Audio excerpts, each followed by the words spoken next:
কোনো এক পুকুরে 3টি শোল মাছ ছিল। তাদের একটির নাম ছিল অনাগত বিধাতা। সে কোনো বিপদ হবার আগেই তার উপায় করে রাখত। আরেকটির নাম ছিল প্রত্যুৎপন্নমতি।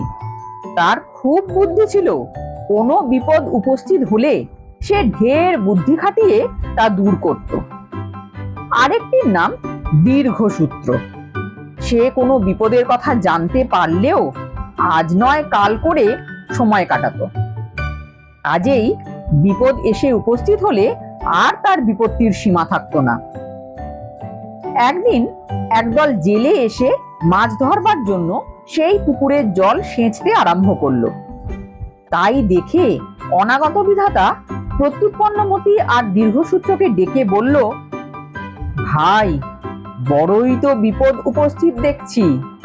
ওই দেখো, বিকটাকার জেলেরা এসে পুকুরে জল সেঁচতে আরম্ভ করেছে। দুদিনের ভেতরেই এই পুকুর শুকিয়ে যাবে। তারপর জেলেরা আমাদেরকে ধরে নিয়ে যাবে। চলো, আমরা এই বেলা এখান থেকে পালাই। এখনো পালাবার একটা পথ আছে। জল শুকিয়ে গেলে আর সেটা থাকবে না। এ কথা শুনে দীর্ঘসূত্র বলল, আমি ভাই অত তাড়াহুড়ো করতে পারবো না। এখনই হয়েছেটা কি, একটু দেখাই যাক না। প্রত্যুৎপন্নমতিও বলল, এত আগেই ভয় পাবার দরকার কি? যখন বিপদ আসবে তখন যা হয় করা যাবে। কাজেই অনাগত বিধাতা বুঝলো যে এদের এখন যাবার মত নেই। তখন সে আর তাদের জন্য অপেক্ষা না করে সেই পথ দিয়ে অন্য একটা জলাশয়ে চলে গেল।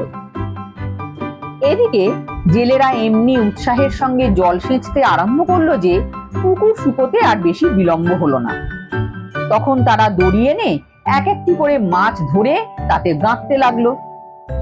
শুকনো পুকুরের মাছ আর কোথায় পালাবে? কাজেই বেচারারা বুঝতে পারলো যে এ যাত্রা আর কারো রক্ষা নেই। কিন্তু প্রত্যুৎপন্নমতি তখনও জীবনের আশা একেবারে ছাড়লো না। সে ভাবলো যে যা হয় হবে, একবার তো প্রাণ বাঁচাবার চেষ্টা করে দেখি। এই মনে করে সে চুপি চুপি জেলেদের সেই দড়িতে গাঁথা মাছগুলির মধ্যে ঢুকে এমন ভাবে দড়িটা কামড়ে রইল যে দেখলে মনে হয় ঠিক যেন তাতে গাঁথা রয়েছে। কাজেই জেলেরা আর তাকে গাঁথবার চেষ্টা করলো না। অন্য যত মাছ সেই পুকুরে ছিল তাদের সবগুলিকেই এবং তাদের সঙ্গে বেচারা দীর্ঘসূত্রকেও তারা দড়িতে গেঁথে নিল। যখন জেলেরা মনে করলো যে সকল মাছ গাঁথা হয়েছে, তখন সেই কাদামাখা মাছগুলিকে ধুয়ে পরিষ্কার করবার জন্য তারা আর একটা পুকুরে নিয়ে গেল। সেই পুকুরটা ছিল খুব বড়, আর তাতে জলও ছিল ঢের। সেই বড় পুকুরের গভীর জলে জেলেরা মাছ শুদ্ধ তাদের দড়ি ডোবানো মাত্র প্রত্যুৎপন্নমতি সেই দড়ি ছাড়িয়ে ছুট দিল।